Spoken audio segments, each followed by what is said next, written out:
Hola, muy buenas tardes. Mi nombre es María Fernanda Torres, soy estudiante de Zootecnia en SEAD Pamplona. Para este curso de Zoocría en la tarea 2 teníamos la elaboración de un mapa mental con 4 temáticas. Pues acorde a lo revisado, estas 4 temáticas corresponden a la unidad 1, que tiene una temática central que es la fauna silvestre y la zoocría. Tenemos el primer tema, que es la evolución de la fauna silvestre.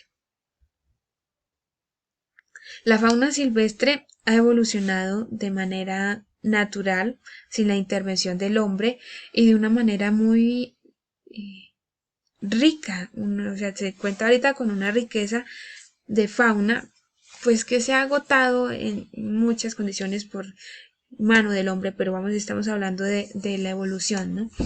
Entonces, la evolución pues se ha dado de manera natural entre cada especie.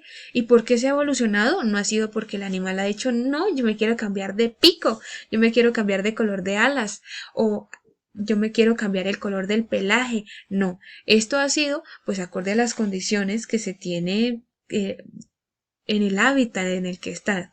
Entonces, por ejemplo, por condiciones de alimentación, por condiciones de ambientales, por condiciones geográficas, por supervivencia para camuflarse y no ser cazados por especies, por otras especies depredadores.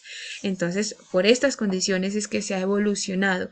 Digamos que se puede decir que hay especies que son familia, que son o provienen de una misma, una misma especie genéticamente, pero que han tenido que evolucionar y que han tenido que cambiar sus condiciones para sobrevivir. Entonces hablemos, digamos, sobre las aves, que una especie de aves o una generación de aves de una misma especie, 2 generaciones de aves migraron. Una llegó a un lugar, a un hábitat, a un ambiente que requería de la alimentación a base de cocos, digamos. Y la otra llegó al ambiente o al hábitat donde la alimentación era a base de papayuela, por ejemplo. Entonces, el ave que tenía que alimentarse de cocos y al no tener más con qué alimentarse, tuvo que tener esa adaptación entre familia, entre generación en generación, tuvo que tener esa evolución para adaptarse, para lograr que su pico fuera más grande, más duro y poder romper los cocos para comer y sobrevivir. Mientras que la otra especie que llegó a otro lugar diferente tenía una papayuela que era más blanda y que era más fácil de consumir, por lo tanto su pico fue pequeño, fue delgado y fue menos grueso, menos duro también.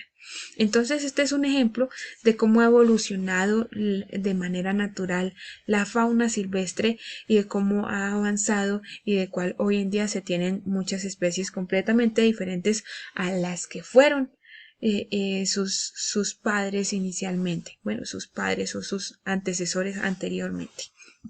Entonces, eso mediante o en cuanto a la evolución de la fauna silvestre.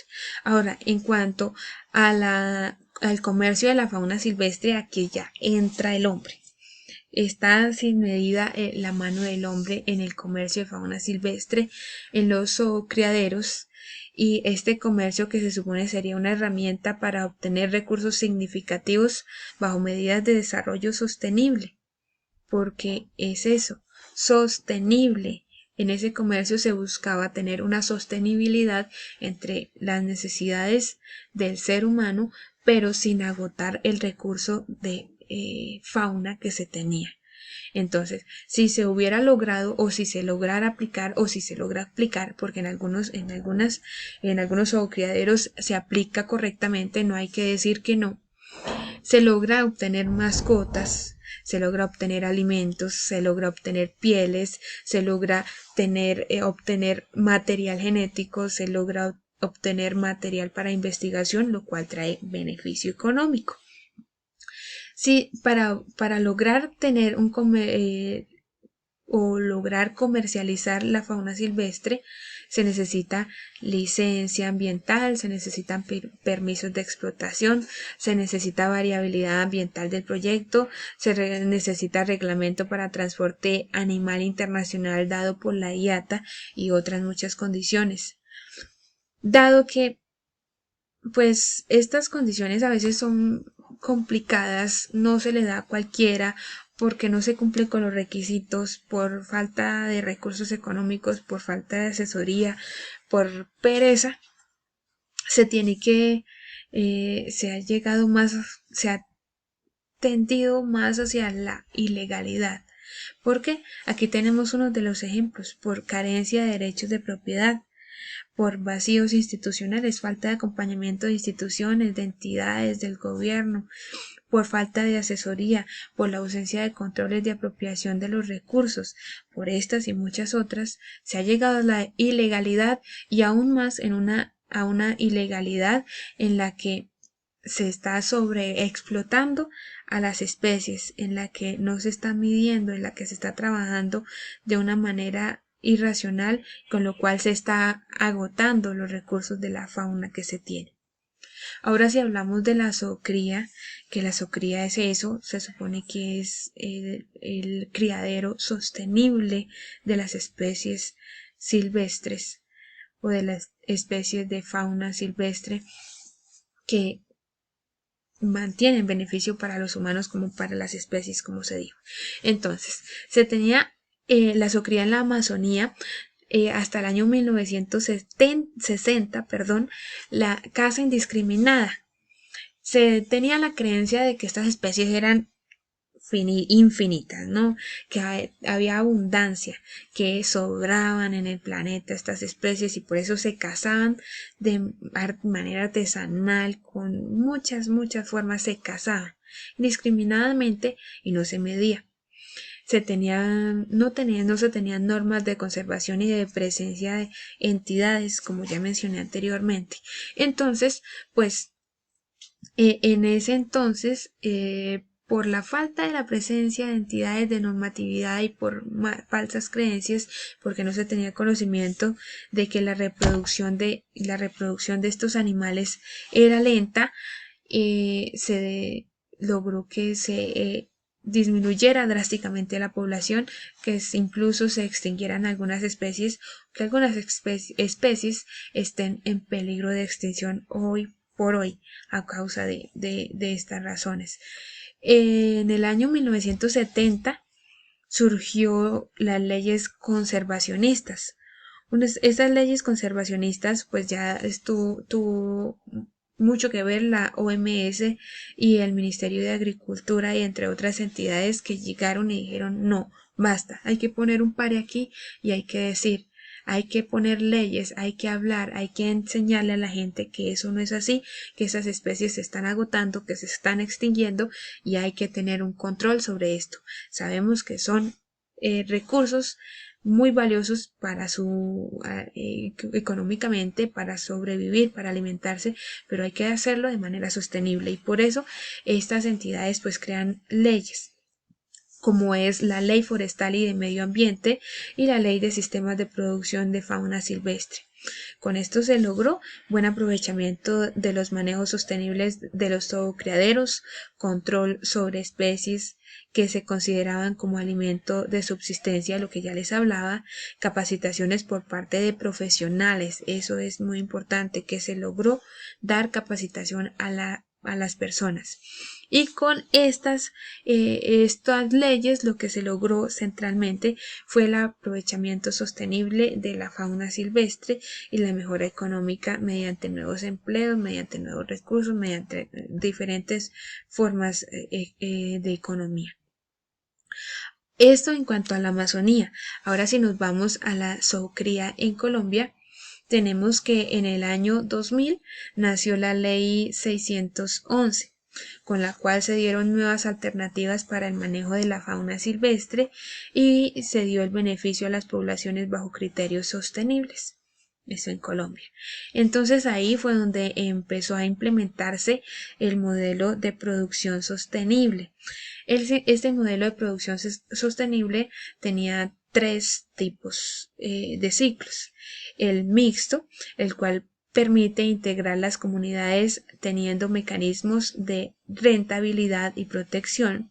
El ciclo cerrado, que se obtienen ejemplares en zoocriadero, es decir, el ciclo completo en el zoocriadero, y el ciclo abierto, que se aprovechan las especies en su medio natural de desarrollo para ser criados según su medio comercial, pues para ser vendidos, ¿no? Entonces ahí, por ejemplo, los huevos de determinada especie pues son aprovechados para incubación y ahí es donde se llega al ciclo final de la especie para la comercialización. Ese es el ciclo abierto, mediante recursos que hay en la naturaleza, como por ejemplo los huevos, pues se obtienen productos finales para comercialización. Dentro de estos tres ciclos, para cualquiera de los tres, el 10% de lo capturado en 10 años será complementado al ambiente, es decir, será dado, será ¿cómo se dice? ¿Cómo esa es la palabra correcta? Se podría decir que es devuelto al ambiente, ¿sí? El 10% y en 10 años se completa el 100% de lo que se extrajo. Entonces, que eso es lo que busca este modelo de producción sostenible, que no se acoten los recursos y se logre sacar provecho de esos recursos. Dentro de esto, para finalizar, en Colombia hay una problemática, siempre hay un pero, siempre hay algo malo. La problemática es básicamente que no se cumple la conservación de las poblaciones naturales por parte de los criaderos, lo que se espera. Que no se cumple. ¿Por qué? Por falta de normatividad, por tantos, mira, aquí tengo precisamente porque el sistema normativo de control y seguimiento tiene lenta gestión en las normas y permisos, porque ponen muchos peros, porque tienen muchos requisitos que de pronto no se pueden cumplir, etcétera, etcétera, etcétera. Ya lo nombré arriba en el comercio. Entonces, pues dado a esto, no se cumple. No, o sea, se trabaja de manera ilegal y aun cuando se trabaja de manera ilegal se sobreexplotan, no se devuelve el 10% que debería darse nuevamente al ambiente y eso está causando que cerca de 80 especies se encuentren en este momento en la categoría de amenazadas, es decir, están en peligro de extinción. Y pues esto es triste, ¿no? Porque incluso algunas especies ya han desaparecido, otras hay muy pocos ejemplares, dado a la mano del hombre que hemos agotado todos estos recursos de fauna en Colombia. Y pues también la problemática se da porque no se puso en marcha las herramientas señaladas para la conservación de especies por falta de presupuesto, por falta de asistencia técnica, etcétera, lo que yo ya nombré. Entonces, básicamente eso era lo que quería explicarles. Esto fue lo que manejamos en la temática de esta tarea 2. Muchas gracias y espero que se encuentren muy bien.